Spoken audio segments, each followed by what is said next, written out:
True horror stories about my father. My father passed away. I didn't know why he died. I was just sad about it.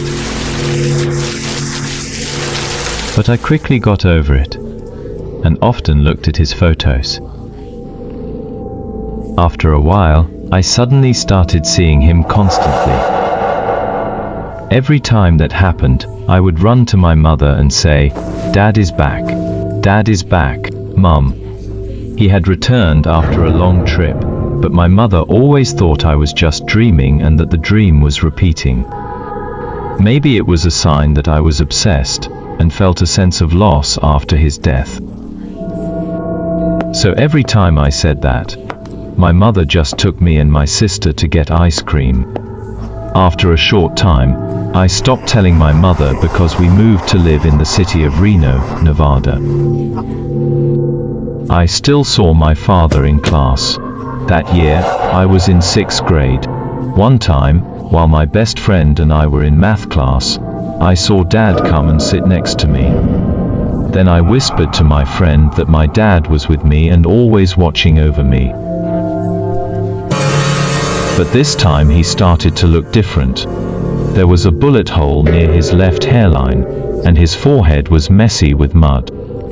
My father always followed me somewhere around, often frowning angrily when he saw my stepfather shouting at or hitting me. Because my stepfather was a hot-tempered person, he often did that to me. Whenever my stepfather entered the room, my father always became furious with him. Once, I dreamed that my father gently told me that he had committed suicide because of my mother. He said she had cheated on him, and often shouted in his ear that he was not a good father. Everything was normal until the summer between 9th and 10th grade. I was taking summer school in an algebra class. While I was sitting by the window alone, I suddenly noticed something. It was my father. He stared at me through the door, and above all, his eyes were empty. I was scared to see him like that. He entered the room and sat at an empty desk next to me. At this moment, I knew he was no longer like before.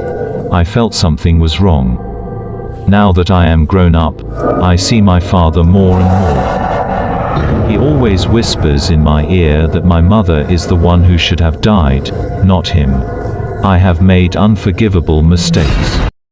True horror story about the abandoned house. The story happened when I was 16 years old.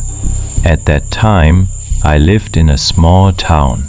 In the neighborhood where I lived, there was a very large and spacious house, almost called a mansion, but it had been abandoned for a long time.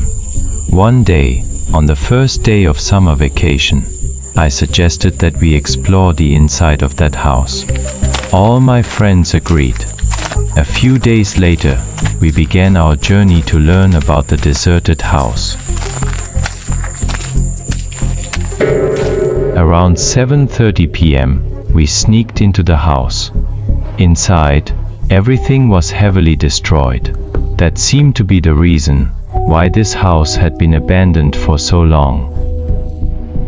Everything was cold, designed in an old style with a rural feel. We started checking all the floors of the house. Upstairs, downstairs, and the basement. In a moment, I saw something dart quickly across a room. I started to get worried, but thought maybe it was a squirrel or a raccoon running by, and comforted myself. Then I went up to the second floor, and my friend followed. After opening the door to a room, we saw a human-sized teddy bear placed on the chair opposite us. We were startled for a moment, but didn't stop exploring around. Continuing up to the third floor, while we were searching around and picking up some objects to check, suddenly someone told us to look up. By instinct, I looked up at the wall above and saw the words, "Get out of here." However, all of us laughed loudly and talked to each other about how brave we were to stay here. Then, as we planned to go back downstairs, suddenly one of my friends said they saw something move behind my back.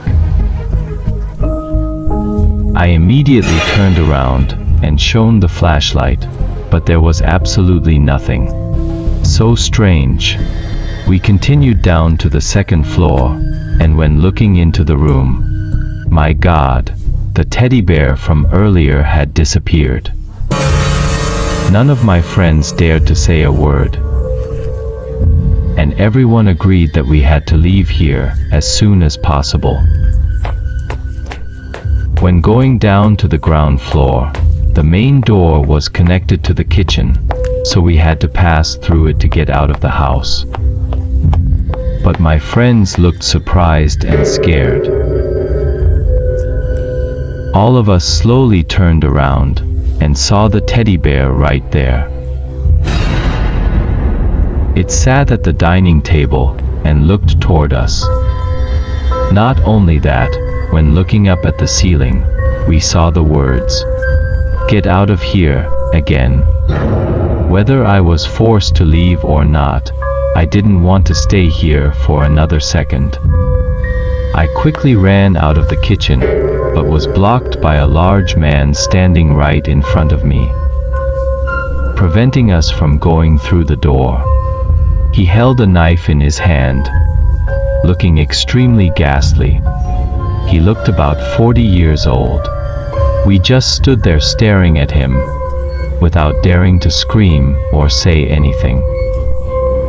While he was blocking our way, suddenly he took a step forward, staring at us with a terrifying smile. Then, one of my brave friends found a hockey stick from one of the empty rooms. He ran in front of the guy and shouted, "Don't come any closer." The guy said nothing and suddenly backed away. He slowly crawled into a large hole in the wall behind a chair in the corner of the room. We couldn't believe what we had just seen. There was no time to hesitate. We immediately ran very fast after he crawled in there. Right after getting outside, we panicked and ran. While running behind my friends, I turned back and saw the guy standing at the window and waving at us, smiling gently, as if nothing had ever happened. Finally, we reached a safe place far from that house. All of us just stood in one place and thought that what just happened was the most horrific nightmare we had ever experienced. After that night, I never sneaked into anyone's house, especially abandoned houses.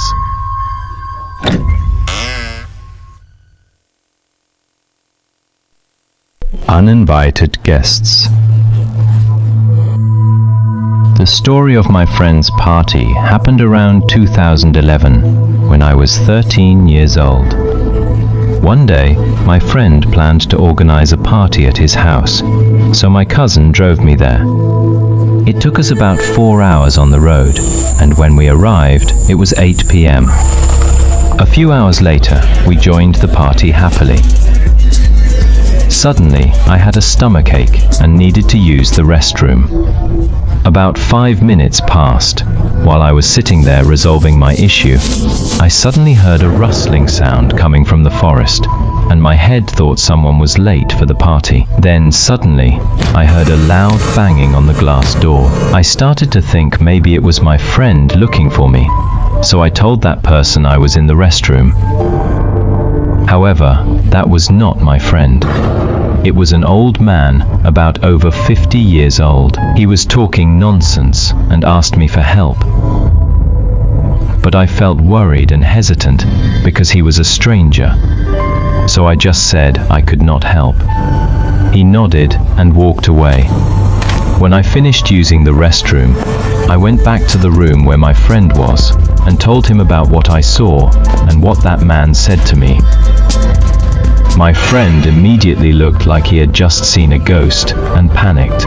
He said about 2 months ago, that man stalked his family, and his family members also saw him from the restroom window. Several times, they asked the police to check the area. Many times, but the police could not help with anything. When I heard that, I thought he was overreacting, until I heard a similar banging on the door. The banging sound became stronger and stronger. Everyone stopped and looked at the door in panic. Someone spoke up to break the suffocating atmosphere and said maybe it was just the pizza delivery man. But my friend told me not to open the door at any cost. I went to the door and looked to see who it was. When I realized it was the same man, I saw outside the restroom window. His old face looked scary, like a mentally ill person, and he kept licking his lips. All of us just stood there in silence and hoped that crazy man would go away. But after a few minutes, a loud noise suddenly came from the basement. He threw bricks at the basement door and climbed through it. Suddenly, I heard a loud sound, like a drum, echoing throughout the house. My friend and everyone participating in the party screamed and ran out of the house. I stayed behind with a few others. A guy among us was trained in martial arts, so I saw him rush to attack that crazy man, but was immediately shot. After that, he ran into the forest. The whole scene now was extremely chaotic. The medical team and police arrived shortly after. Fortunately, the guy who was shot still survived. After a few days of intense investigation, the police came to my friend's house and said they had caught him. It turned out he lived in the forest. He had kidnapped 3 children, but luckily, the police found them and rescued them in time. But they also discovered he had killed several children before, so he was sentenced to death for the crime of murder.